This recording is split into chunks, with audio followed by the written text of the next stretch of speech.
different parts of the world, two men go unrecognised as they enjoy a leisurely afternoon stroll.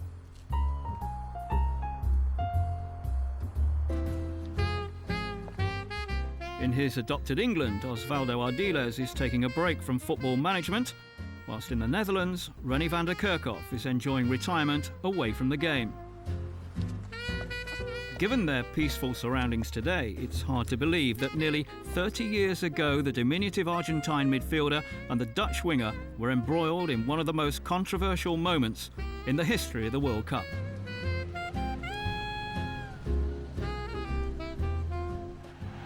Back in 1978, Ardiles and van der Kerkhoff were key to the drama that unfolded prior to kickoff at the final of the World Cup. Riding on a wave of national euphoria, chain-smoking coach Cesar Luis Menotti had guided hosts Argentina to their first World Cup final in almost half a century. Their opponents were a Dutch side keen to erase the memory of their defeat by West Germany in the final 4 years previously. With the tension mounting in front of more than 77,000 crammed into Buenos Aires' Estadio Monumental, Argentina took to the field some 7 minutes after the Dutch. Once they finally emerged, Argentina were responsible for a further piece of gamesmanship that put World Football's showpiece event in serious jeopardy. I was warming up on the pitch when I saw Ruud Krol and Daniel Passarella standing together discussing something, and I was then called over to see them. Passarella complained that I had too much plaster cast around my hand, even though I'd played the 6 previous matches with the cast on, and there hadn't been any problem at all. I was told I couldn't play with the plaster cast on. At that moment, I didn't realise everything that was about to happen. At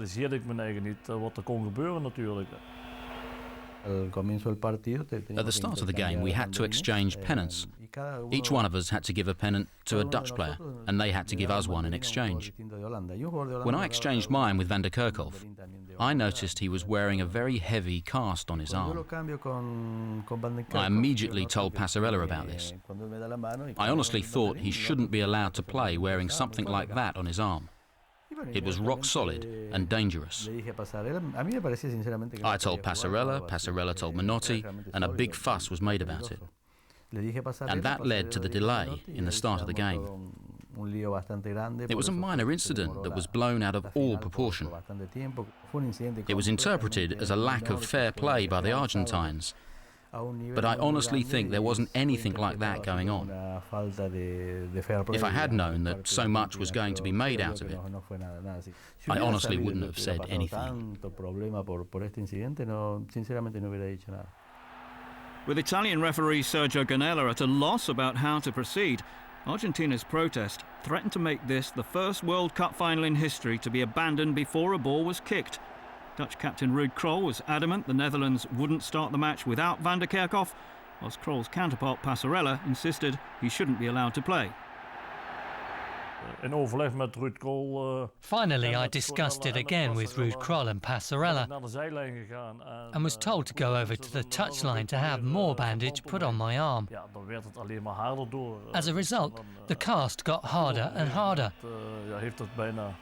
At this point, 13 or 14 minutes had gone by, and the match hadn't even started. Ruud Krol then said that if I couldn't play, then all the Dutch team would leave the pitch. That was the crucial moment. After that, the referee Ganella said, "Let's just put a sling around it and then we can begin." I felt incredibly relieved. I didn't think that something like this could happen just before the final of a World Cup. The match itself was a bad-tempered affair, the occasional pieces of brilliance outnumbered by fouls. Just before half-time, Ardiles instigated the move that allowed Mario Kempes to open the scoring for Argentina. Had the Dutch been affected by events beforehand? The answer was no. Not only did substitute Dick Nanninga equalise for the Netherlands, Rob Rensenbrink came within a whisker of winning the FIFA World Cup for them in the final minute. I honestly thought that moment in the last minute, when the ball hit the post, was 2-1 to us.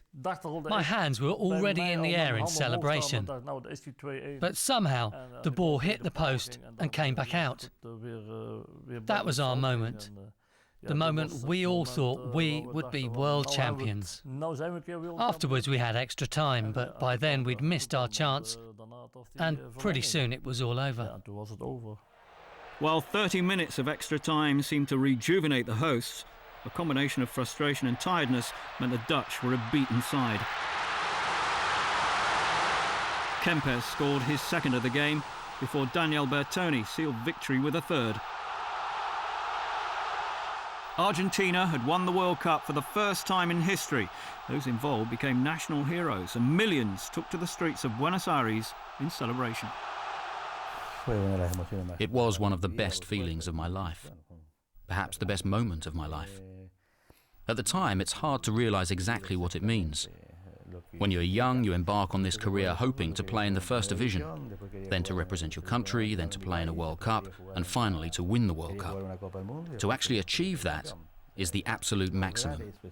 To do that makes you feel like you're in a different world. Without a doubt, my life would have been very different if I hadn't won the World Cup.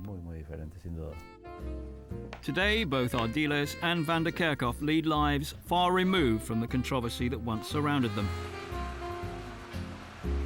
Whilst the events of the 25th of June 1978 will never be forgotten, there certainly remains no ill feeling between these two gentlemen of the game.